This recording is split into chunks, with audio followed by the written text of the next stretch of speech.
Hey guys, welcome to our study of the Great Society. Our first section today is going to be on Kennedy's New Frontier.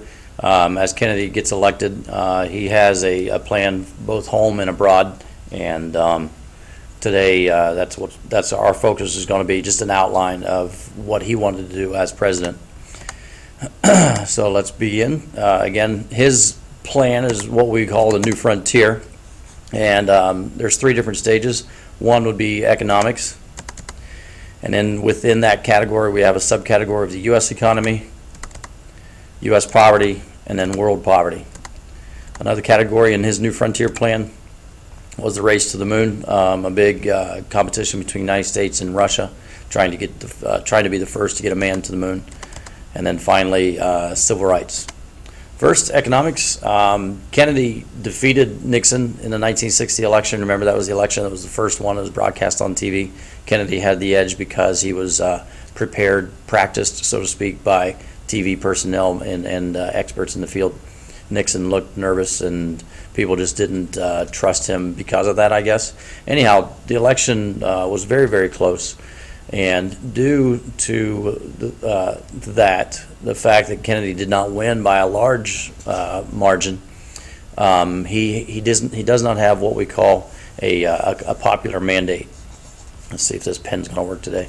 Popular mandate simply means that you have a majority of voters who approve of your plans, approve of you, so to speak, and that also translates into a majority of Congress. And so, without a popular mandate, Kennedy was not sure if his plans would get passed. As you can see here, letter B, his plan for medical care is turned down.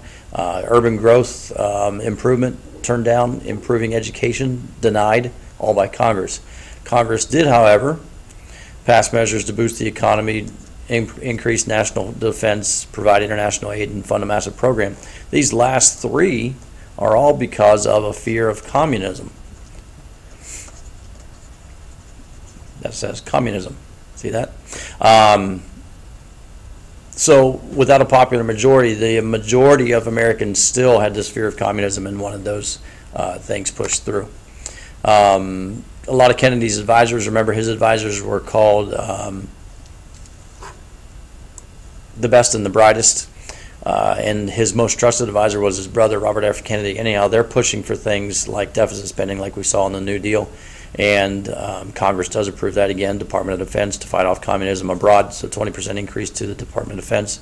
At home, minimum wages increases to $1.25. I think it is $7.50 now, today, in 2015. So a pretty good jump there. Unemployment insurance increases, or it gets extended, meaning the longer you're unemployed, the more you will receive help while you're unemployed. And then provide more assistance to those cities that seem to have a large unemployment figure. Dealing with U.S. poverty at home, a book is written called The Other America. We've already talked about how books can impact American history. I'll take you back to first semester with the meatpacking industry in Chicago. The book, The Jungle, had a huge impact on Teddy Roosevelt's domestic policies.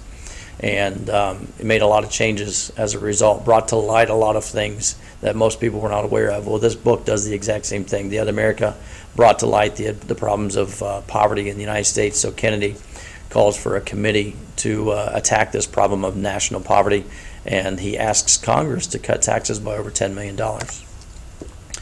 On world scale, he again attacks poverty, but this time it's on the world scene, if you will. He creates the Peace Corps, which we still have today. A lot of critics of the Peace Corps called this program Kennedy's Kiddies.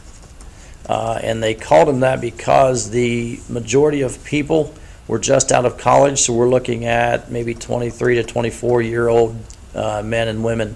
So very, very young, especially to be making a difference in society. Back then, age seemed to dictate who got elected and who got put in charge of committees, because age equals experience. So we have a bunch of young college graduates with no business experience, fresh out of college, working in the Peace Corps. So critics say it's not going to work. They were wrong. Obviously, it still works today. Anyhow, huge successes. 35,000 volunteers within 8 years of the program, serving in 60 nations around the world. Kennedy makes a huge claim in the space race category.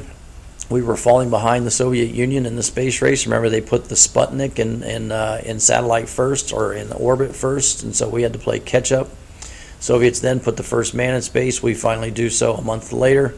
But Kennedy makes a claim, an outlandish claim, some say, but Kennedy claimed that we would be the first to land a man on the moon, and in fact we did. July 1969. Neil Armstrong, Buzz Aldrin, and Apollo 11. You probably recognize Neil Armstrong from the movies, the Transformer movies. I think he may be in the second one. He visits the hideout, or the safe place where the Transformers are being held. And then finally, on civil rights, Kennedy was a huge proponent in favor of civil rights.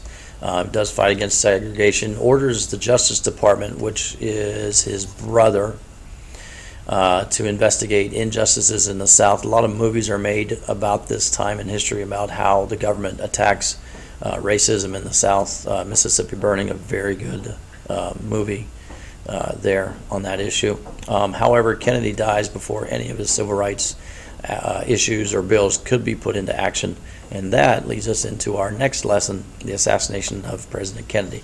Guys, use the notes, fill out the questions, make sure you press the submit button. Thanks for watching. See ya.